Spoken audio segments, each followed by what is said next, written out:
How you doing? www.andrewmarkmusic on music. Yes, 2017 Grammy days. Well, we may touch upon history first. Historically, music was for the tribes, you know. It was a part of their life and entertainment. As culture developed, musicians became a part of the court and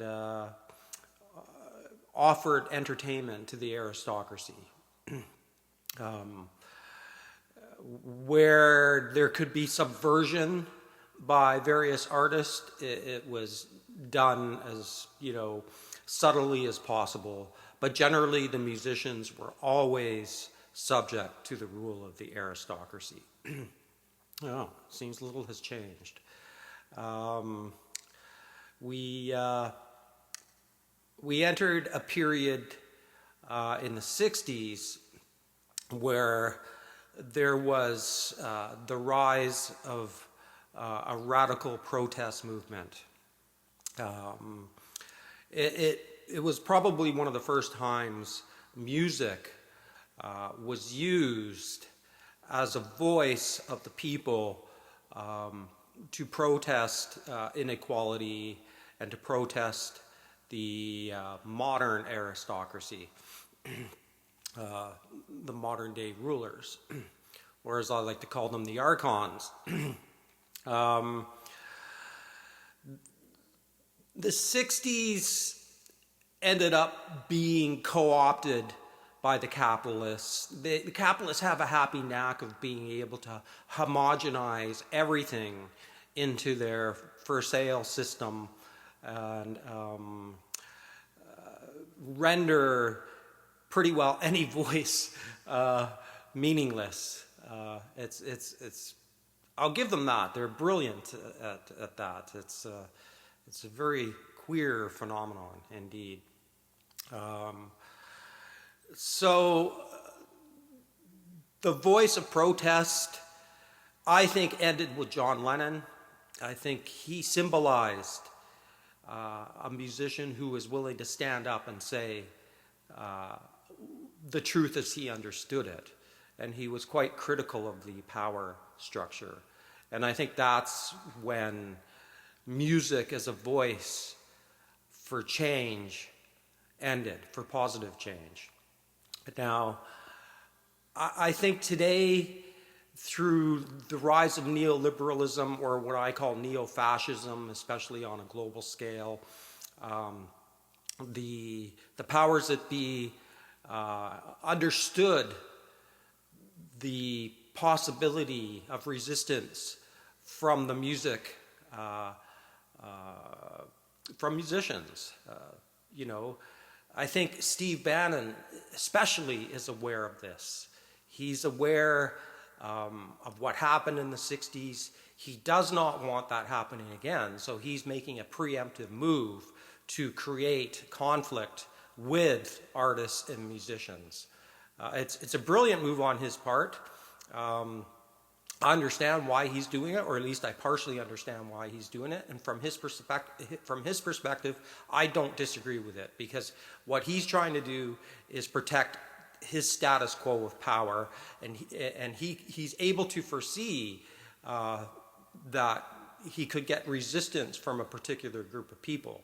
Now, obviously, the 80s and neoliberalism marginalized that voice and co-opted it and brought it into the neo-fascist system by what I call, vacuous grandiloquence of the entertainment industry.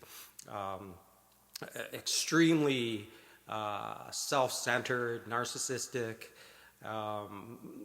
self-serving. Yes, they have their foundations, which is, to me, virtue signaling. And the foundations are as much about their personal financial status and tax regulations as they may be about any sincere, concern for justice and truth. The fact that you have to go through, small towns of homeless people to get to a concert would argue for my point. Any sane society would find this unacceptable. So there we have it. We have a situation where a voice of truth and justice has been co-opted by the machine, by the financial machine. And the musicians that do exist are a part of the system of vacuous grandiloquence.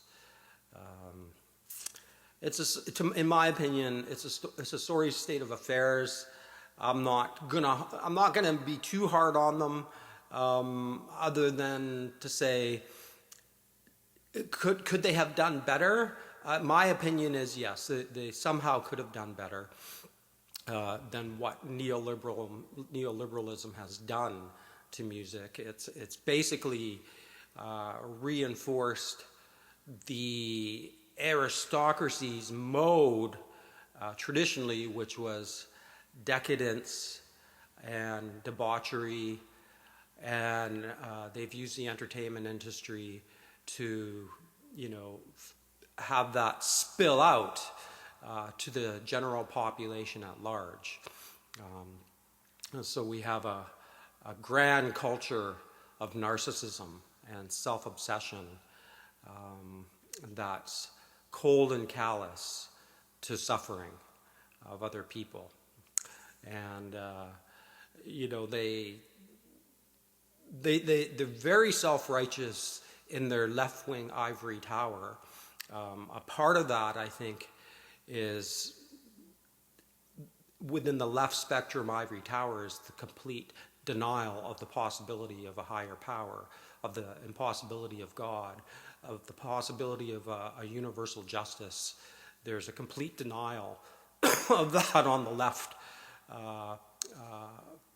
spectrum within the ivory towers of the entertainment industry. Certainly the country music artists, they have their voice. Generally,